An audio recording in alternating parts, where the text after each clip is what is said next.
এক গ্রামে ছিল একটি ছেলে, তার নাম কাল্লু। কাল্লু ছিল ভীষণ অসহায় আর খুব গরিব। এই দুনিয়ায় আপন বলতে তার কেউ ছিল না, না পরিবার, না আশ্রয়, শুধু একরাশ কষ্ট আর নীরব লড়াই। একদিন গ্রামের জমিদার একটা মিথ্যা বাহানা বানিয়ে কাল্লুর বাড়িটা কেড়ে নিল। ঘরহারা কাল্লু শেষ পর্যন্ত গিয়ে উঠল গ্রামের একেবারে শেষ প্রান্তে, লাস্টায়।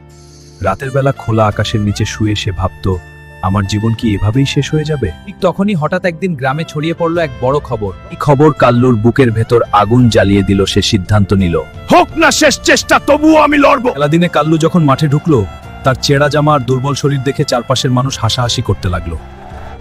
অপর পাশে দাঁড়িয়ে ছিল এক ভয়ঙ্কর পালোয়ান।